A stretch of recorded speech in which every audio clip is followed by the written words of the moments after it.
If you are a lover of movies, there is no way you would not admire Arnold Schwarzenegger, right? I'm very sure you may have watched a movie or two featuring him, okay? Arnold Schwarzenegger said something very telling, and I want to share it with you, right? He says, you've got to have a purpose no matter what you do in life. I am Aaron, your life purpose coach, and this is Unlocking Potential, your journey to fulfillment. In our previous session, we discussed purpose triggers, and we discussed 6 of those, 6 triggers of your purpose. In this session, I'm going to share with you the concluding part of that series, okay, triggers of purpose.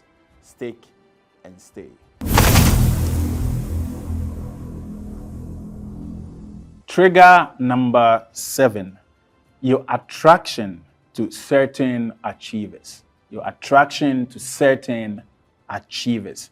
One of the ways your purpose is triggered is through your connection, your attraction to certain achievers. In an interview session between Donnie McClurkin, those of you who love your Christian music, who know Christian music, there is no way you wouldn't know Donnie McClurkin, and Andraé Crouch, who is a legendary Christian music icon. You know, he's won lots of awards, he's made lots of impact across the world. He's a great man. There was an interview session between the two of them, and this is what Donnie McClurkin said. Your songs just moved me. I mean, it showed me my purpose. And it was through your music ministry that God started me into the music ministry. Donnie McClurkin says, hey, God used your ministry to draw me into the ministry.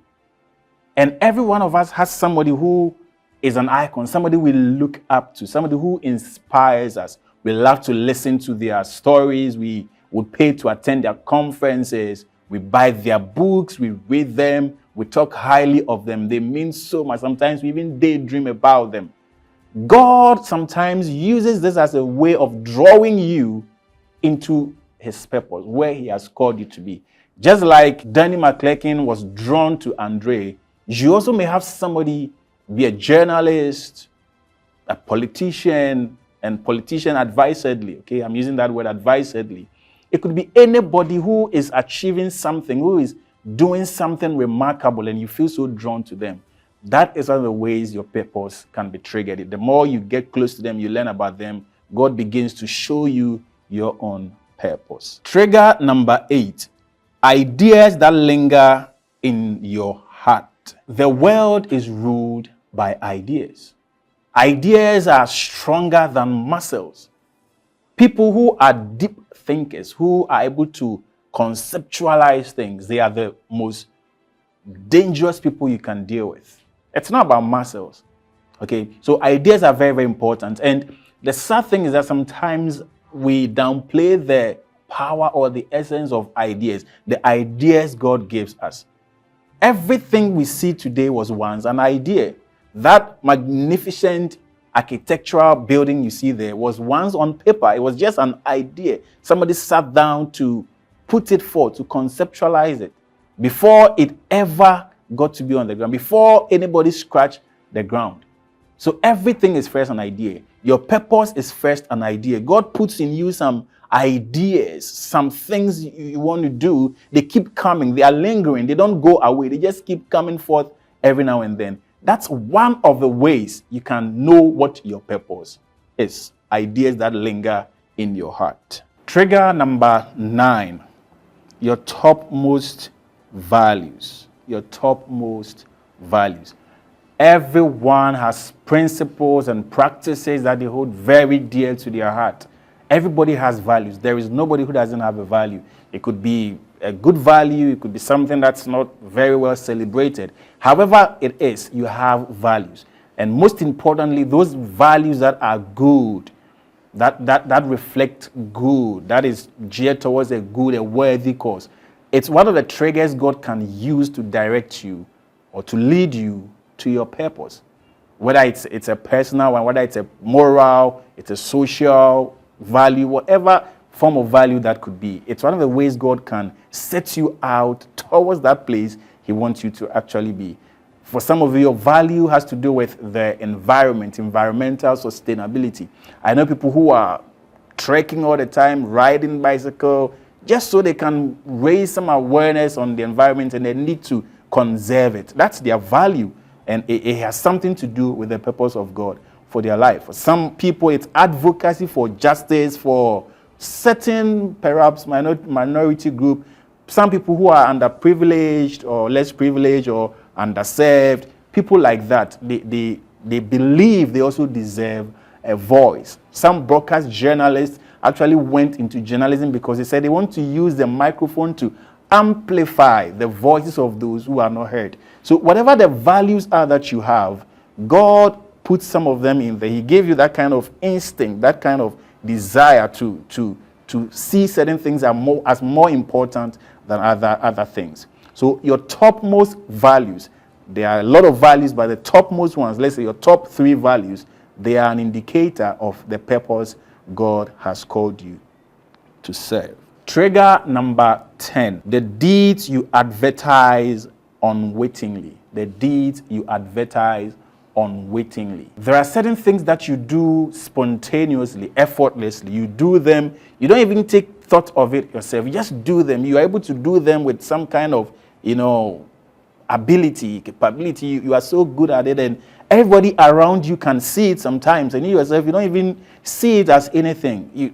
I'm just doing this. It's nothing, but that thing you are advertising unwittingly, that thing you are doing effortlessly, you don't care about applause or rewards or whatever, is one of the ways your purpose can be triggered. Before David killed Goliath, David, shepherd boy, came see his brothers, and this giant was defying God's name, and all that. He got angry, he went to kill him, he slayed him, and people were celebrating him. This young boy, he has killed a giant and all that. Before David killed Goliath, do you know he had actually killed a lion?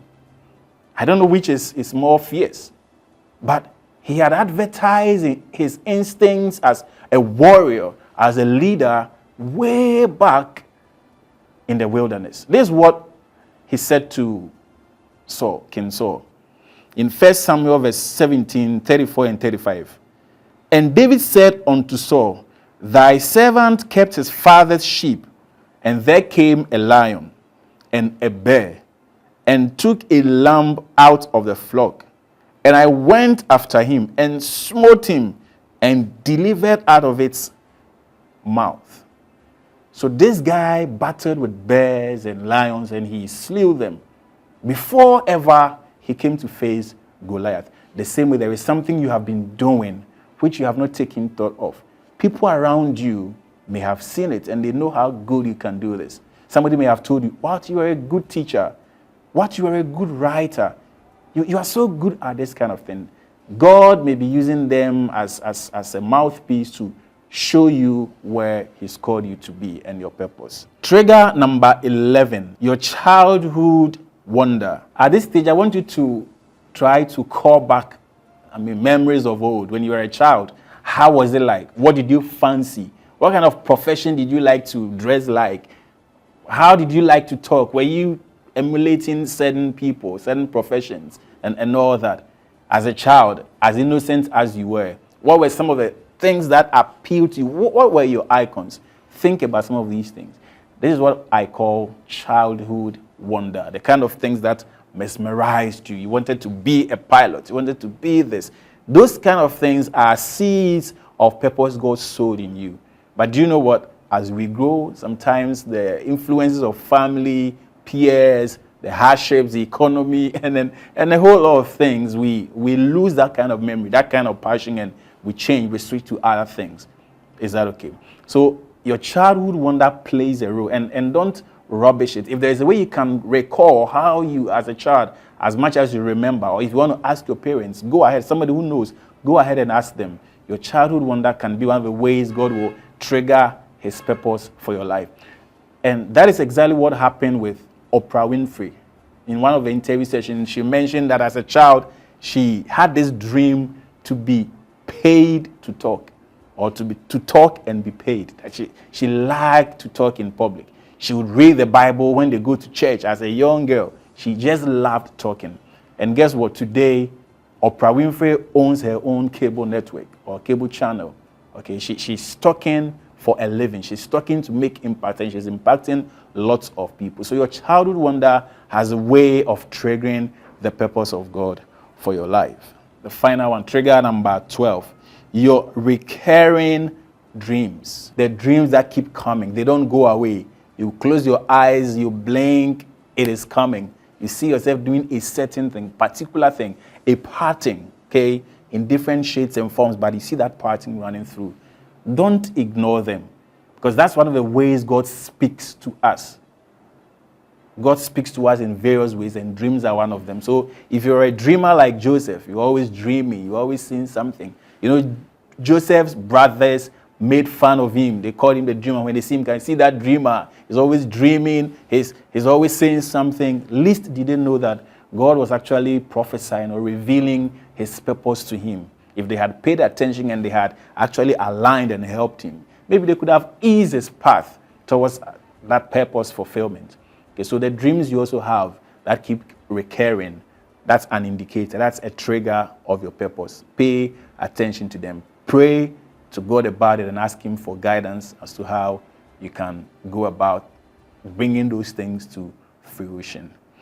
So this would bring us to the end of our session on the triggers of purpose. 12 of them.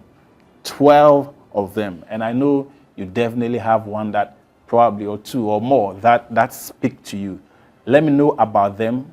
Tell me your experiences with any of these ones, and let's keep engaging. Thank you. Love and blessings. I'll see you in the next session.